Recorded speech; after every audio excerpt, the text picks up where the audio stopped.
नमस्कार दोस्तों, कैसे हैं आप? जिनके पास सोना है, अरे भाई उनके तो मजे हैं।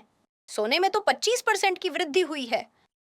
2025 में बस 4 महीनों में सोना 25% से बढ़ गया है। तो खुश तो बहुत होंगे आज, ऐसी फीलिंग तो होगी ही। आज के वीडियो में हम क्या सीखने जा रहे हैं? कई चीजें हैं। कई सवालों के जवाब देने की कोशिश करूंगी। जैसे, इन दिनों में सोने में जो तेजी चल रही है, इसके पीछे मुख्य कारण क्या है? हम कुछ एक्सपर्ट्स की ओपिनियन जानने जा रहे हैं। सोने की प्राइसेस में करंटली जो तेजी आ रही है, उसका कारण क्या है? तीसरा, टेक्निकल एनालिसिस के अनुसार क्या सोने में तेजी रहेगी या इसमें थोड़ा पुल बैक आएगा? चौथी बात है कि सोने चांदी का रेशियो और इसका सिग्निफिकेंस क्या है? और सबसे इंपॉर्टेंट सवाल ये है कि क्या आपको अभी सोना खरीदना चाहिए या नहीं? सोने की बढ़ती कीमतों का कारण क्या है? कई कारण हैं, पर मैं 2 या 3 मुख्य कारण बताऊंगी। पहला कारण, चीन और अमेरिका के बीच बढ़ते टेंशन और तनाव। आपने टैरिफ वॉर के बारे में तो सुना होगा, पर कई एक्सपर्ट्स का मानना है कि इस टैरिफ वॉर से इन्फ्लेशन बढ़ सकती है और बढ़ेगी ही। लेकिन इसके साथ ही एक्सपर्ट्स का यह भी मानना है कि उनकी इकोनॉमी थोड़ी धीमी हो जाएगी, मंदी होगी। अब मैं आपको बताऊंगी कि अगर ऐसा होगा तो क्या होगा। इतनी अनिश्चितता से अगर यूएस जैसी बड़ी इकोनॉमी में मंदी आ जाए तो क्या होगा? और ऐसे में लोगों को लगेगा कि उनका पैसा सेफ जगह पर होना चाहिए। और सबसे सेफ जगह क्या हो सकती है? सोना। तो टिपिकली ऐसे अनिश्चितता के समय में लोग सोने में पैसा इन्वेस्ट करना पसंद करते हैं। पहला एग्जाम्पल टैरिफ वॉर का था, पर यह कोई दूसरा युद्ध भी हो सकता है। रशिया और यूक्रेन युद्ध छिड़ने पर क्या हुआ? तब रशिया ने बहुत सारा पैसा, या यूं कहें कि बहुत ज्यादा इन्वेस्टमेंट, रशिया का इन्वेस्टमेंट नहीं, रशिया का बहुत सारा पैसा डॉलर में इन्वेस्ट किया गया था। बट अमेरिका ने कहा कि हम आपका अकाउंट फ्रीज करने जा रहे हैं। ओके, उसे फिलहाल बंद कर दिया जाएगा। रशिया अपना खुद का ही पैसा इस्तेमाल नहीं कर पा रहा था, तो उन्होंने सोचा कि बेहतर है कि हम डॉलर के बजाय सोने में इन्वेस्ट करेंगे। तो देखिए, जब भी युद्ध के कारण अनिश्चितता बढ़ती है, तो देश भी अपना पैसा डॉलर में रखने के बजाय सोने में लगा देते हैं, पार्क करते हैं, यानी इन्वेस्ट करते हैं। ओके, दूसरा महत्वपूर्ण मुद्दा क्या हो सकता है? और देखिए, इन दिनों यूएस डॉलर की कीमत भी गिरती जा रही है। डीएक्सवाई यानी डॉलर इंडेक्स, ये नहीं समझते तो हम इसे डॉलर कह सकते हैं, जो अभी कमजोर हो रहा है। अब आप सोचिए कि अगर भारत ने डॉलर में इन्वेस्ट किया होता, तो भारत क्या कहता? ओह, डॉलर तो गिर रहा है। तो डॉलर के बजाय अब हम डाइवर्सिफाई करते हैं, गोल्ड में इन्वेस्ट करते हैं।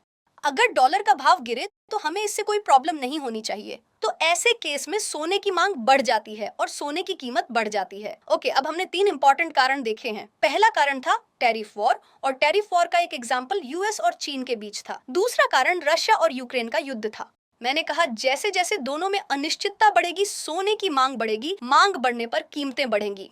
ओके, मैंने और एक कारण बताया, डॉलर। अब डॉलर गिर रहा है, तो भारत पैसा सोने में इन्वेस्ट करेगा, और अब जब सोने की मांग बढ़ेगी तो कीमत भी बढ़ेगी।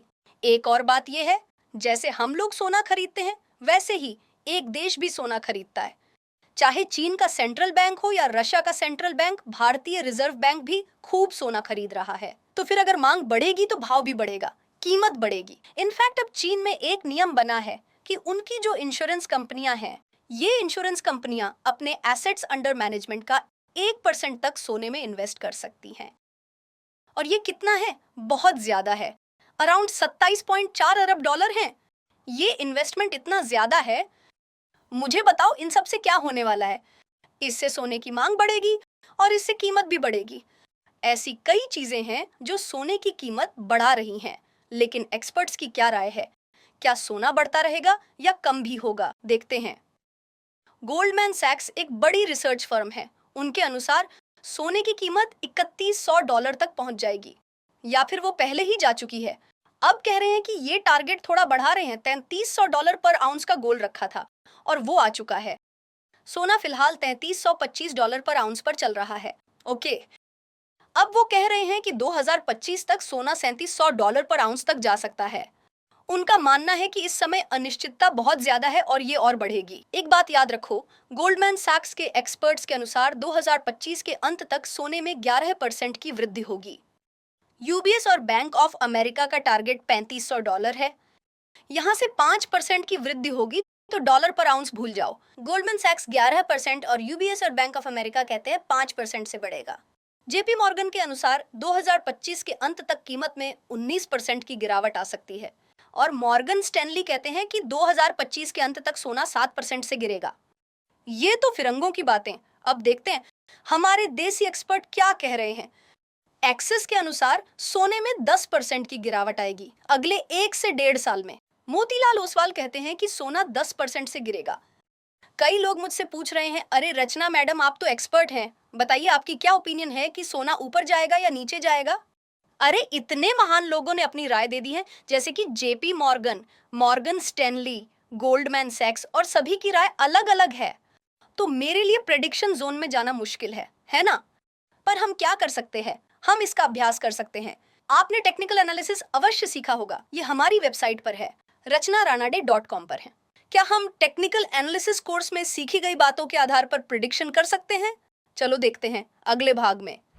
आपको याद हो तो टेक्निकल एनालिसिस कोर्स में मैंने आपसे कहा था कि अगर आरएसआई 80 से ऊपर चला जाता है तो इसे ओवरबॉट कहा जाता है। बाप रे, अगर ये ओवरबॉट जोन में चला जाता है तो थोड़े पुल बैक की पॉसिबिलिटी है। पुल बैक यानी कीमत में थोड़ी गिरावट हो सकती है।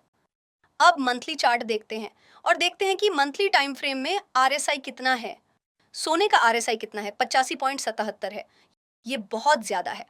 मैं क्यों कह रही हूं कि ये बहुत ज्यादा है? क्या ये पहले हुआ है? यहाँ तो 83 पर था, पर ये बहुत ही छोटी टाइम फ्रेम है। इससे पहले क्या हुआ था?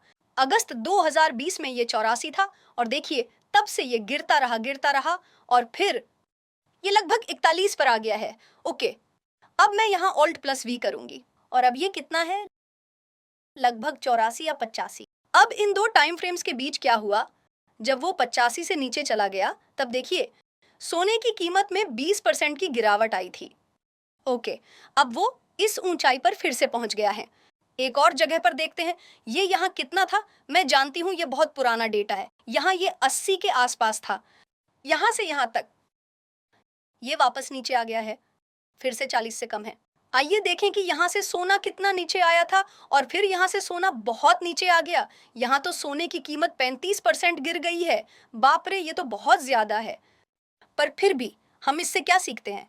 जब आरएसआई 85 से ऊपर चला गया उसके बाद इसमें बड़ा करेक्शन हुआ, लगभग 20% का करेक्शन। और वीकली चार्ट में क्या है? वीकली चार्ट में भी ये 80 से ऊपर था और अब ये कहाँ है? ये 81 से ऊपर है। इससे पहले अक्टूबर 2024 में भी देखिए ये 80 से घटकर 52 हो गया था। अप्रैल में 80 या 81 के आसपास था, यहाँ से नीचे आकर 55-56 हो गया था। तो कुल मिलाकर यहाँ ये पहले ही नीचे आ चुका है, ये 70 के आसपास आ गया था। और देखिए वीकली टाइम फ्रेम पर भी आरएसआई पहले से ही ओवरबॉट जोन में ही मौजूद है। अब डेली टाइम फ्रेम पर जाए तो आप देखेंगे कि डेली टाइम फ्रेम में ये अब थोड़ा कम ही है, 64 या 65 के आसपास है।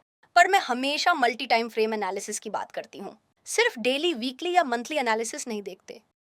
आपको इन तीनों का अभ्यास करना चाहिए। अगर वीकली और मंथली दोनों में ओवरबॉट है तो डेली में थोड़ा पुल बैक आ सकता है। इस तरह टेक्निकल एनालिसिस के हिसाब से प्रिडिक्ट करते हैं। जिन्हें कुछ समझ में नहीं आया है इसका मतलब है कि आपने मेरा टेक्निकल एनालिसिस कोर्स नहीं लिया है। एक बार फिर rachnaranade.com पर जाइए, ये टेक्निकल एनालिसिस पर कोर्स है। इस कूपन कोड का उपयोग करें। अगर आप सोच रहे हैं कि इस कोर्स से आपको क्या मिलेगा, इसमें एनरोल करने पर क्या बेनिफिट्स हैं, इस नंबर पर आप व्हाट्सएप मैसेज भेजें। मेरी टीम आपको इस कोर्स के बारे में तुरंत इंफॉर्मेशन देकर मदद करेगी। अब बात करते हैं गोल्ड सिल्वर रेशियो की। अरे अब ये क्या है? मैंने ये बात नहीं बनाई, ये एक रेशियो होता है। इसका क्या मतलब है? इसका मतलब है कि आपको 1 ग्राम सोने के बदले में कितनी चांदी देनी होगी। ओके, ये एक्सचेंज रेशियो है, यानी कि कितने ग्राम चांदी देने पर मुझे कितने ग्राम सोना मिलेगा। ओके, क्या आपको इसी तरह से कैलकुलेट करते रहना होगा? नहीं, ट्रेडिंग व्यू पर चले। ये गोल्ड सिल्वर रेशियो है। अब आप यहां देखेंगे जब मैं वीडियो शूट कर रही हूं ये 99.62 है। ओ, इसका क्या मतलब है? इसका मतलब है 99.62 ग्राम चांदी देने के बाद मुझे 1 ग्राम सोना मिलेगा। ठीक है, ओके। अब आप कहेंगे कि 99.62 ग्राम चांदी देने पर हमें 1 ग्राम सोना मिलेगा। पर क्या ये रेशियो हाई है या लो? क्या है? इसके लिए हमें देखना होगा कि पहले ये कैसे चल रहा था। अगर मैं 100 सालों का डेटा लूं तो ये अराउंड 47 होगा। 1 ग्राम सोने के बदले 47 ग्राम चांदी दी गई, ये बहुत कम है। कुछ लेटेस्ट फिगर्स देखते हैं, 100 साल का डेटा बहुत पुराना है। 2023 के फिगर्स से पता चला है कि ये रेशियो 80 और 90 के बीच था। जरा आप यहाँ पे ध्यान दीजिए, यहाँ गोल्ड सिल्वर रेशियो देखिए। तो 2023 में अगर आप जोन देखेंगे तो ये रेशो 80 के आसपास के जोन में था, 80 से 90 के बीच। इसका क्या मतलब है? 80 से 90 ग्राम चांदी देने पर मुझे 1 ग्राम सोना मिलता था। अब करंटली ये इस जोन से बाहर आ चुका है।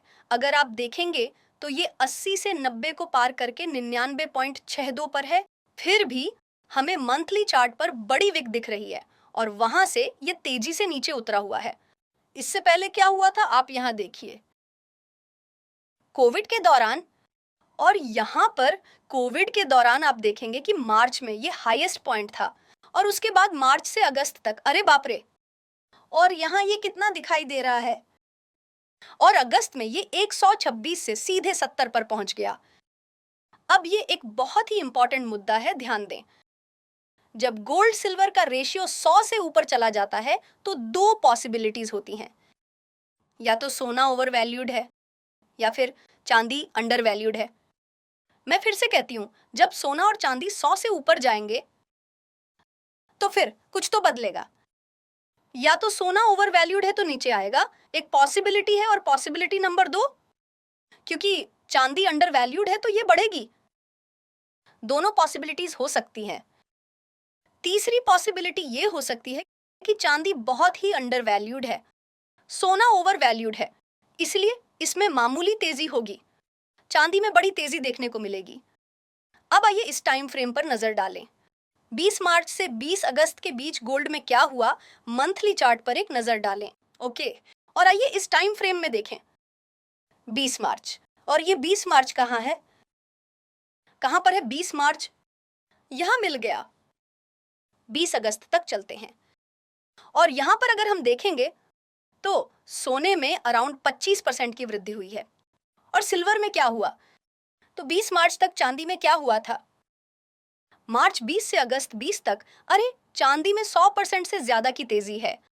अगर चांदी में तेजी है तो इसका क्या मतलब है, जब ये 100 से ऊपर चला जाता है, अगर सोना ओवर वैल्यूड है तो ये थोड़ा नीचे आ जाएगा, पर अगर चांदी ओवर वैल्यूड है तो इसकी कीमत ज्यादा बढ़ेगी। और यही हुआ, चांदी में तेजी आई पर सोने में ज्यादा गिरावट नहीं आई। लोग आपसे कहेंगे कि अगर गोल्ड सिल्वर रेशो 100 से ऊपर चला जाए तो सोना बेच देना चाहिए। नहीं, इसमें कई पॉसिबिलिटीज हैं और मैं आपको उनके बारे में बता रही हूँ। पर टेक्निकल एनालिसिस के अनुसार क्या चांदी में तेजी आने की या सोने में तेजी आने की पॉसिबिलिटी है? इसके लिए अगर हम सिल्वर के मंथली चार्ट को देखें तो एक कप एंड हैंडल पैटर्न सामने आया है। ये ब्रेकआउट हुआ है और रीटेस्ट हुआ है, और यदि यहां बाउंस कर दिया तो वो पहले लेवल पर पहुंच जाएगा जो कि 44 था, और followed by previous all time high जो 50 था। तो टेक्निकल एनालिसिस के लिहाज से चांदी काफी बेहतर है। किसकी कंपैरिजन में, सोने के। और मैंने ऐसा क्यों कहा, इसके लिए अगर हम सोने का मंथली एनालिसिस करें तो आप यहाँ सोने का एक कप एंड हैंडल देख रहे हैं। अगर आप इसे सीधे नहीं देख सकते हैं तो मैं इसे आपके लिए ड्रॉ करूंगी, ये यहीं पर है, या फिर मैं यहां एक ट्रेंड लाइन खींच देती हूं, कप एंड हैंडल के बजाय ट्रेंड लाइन। ओके, टिपिकली आपने अपने टेक्निकल एनालिसिस कोर्स में क्या सीखा कि ये है हाइट, ये हाइट है और फिर इस हाइट का क्या करना है, हमें इसे यहां डबल करना होगा, ऐसे। इस चार्ट के अनुसार सोने में लक्ष्य पहले ही पूरा हो चुका है, it has met the target. Technical analysis के अनुसार चांदी इस समय सोने से ज्यादा अट्रैक्टिव लगती है। अब आप कहोगे कि रचना, हमने आज काफी सीखा है, पर हमें इस महत्वपूर्ण प्रश्न का उत्तर दीजिए, क्या अभी सोना खरीदने में लॉजिक है या नहीं? तो टेक्निकल एनालिसिस के अनुसार शॉर्ट टर्म में इसमें पुल बैक आने की पॉसिबिलिटी है। पुल बैक यानी शॉर्ट टर्म में सोने की कीमत थोड़ी कम होगी, पर मीडियम टर्म में क्या हो सकता है? क्या अमेरिका और चाइना का ट्रेड वॉर जल्द खत्म हो जाएगा? ये कम से कम 1 वर्ष तक चलेगा। रशिया और यूक्रेन के बीच युद्ध कम से कम 1 और वर्ष तक चलेगा। और हाल ही में हमारे देश में एक बड़ा आतंकवादी हमला हुआ है, तो क्या हम चुप रहेंगे? बिल्कुल नहीं। अगर हम जवाब देने का फैसला करें तो क्या होगा? फिर से अनिश्चितता बढ़ने वाली है, और जब अनिश्चितता बढ़ती है तो सोने जैसी एसेट क्लास की कीमतें बढ़ जाती हैं। इन सभी सिनेरियोज को देखते हुए मुझे लगता है कि मीडियम टर्म में सोने की कीमत बढ़ने वाली है। अगर आप सोचते हैं कि शॉर्ट टर्म में इसमें गिरावट आएगी और मीडियम टर्म में बढ़ेगी, तो क्या करना चाहिए? तो इसके लिए सबसे आसान तरीका क्या है? गोल्ड ईटीएफ में एसआईपी करना है। ओके, तो अगर कीमत थोड़ी कम हो जाती है तो आप डेफिनेटली लोअर लेवल्स पर इसे खरीद सकते हैं, और अगर ये बढ़े तो हर लेवल्स पर खरीदे, इसके साथ आपकी एवरेज कीमत अच्छी होगी। ओके, अब आप सभी एस्पेक्ट्स को समझ गए होंगे। आप अच्छी तरह जानते हैं कि मेरी ओपिनियन टेक्निकल एनालिसिस और जियोपॉलिटिकल पर्सपेक्टिव पर आधारित है। अगर आपको वीडियो पसंद आया तो इसे लाइक करें और शेयर करना न भूलें, और इसमें शर्माना नहीं है। क्यों? क्योंकि ये चैनल मेरा नहीं, हमारा है।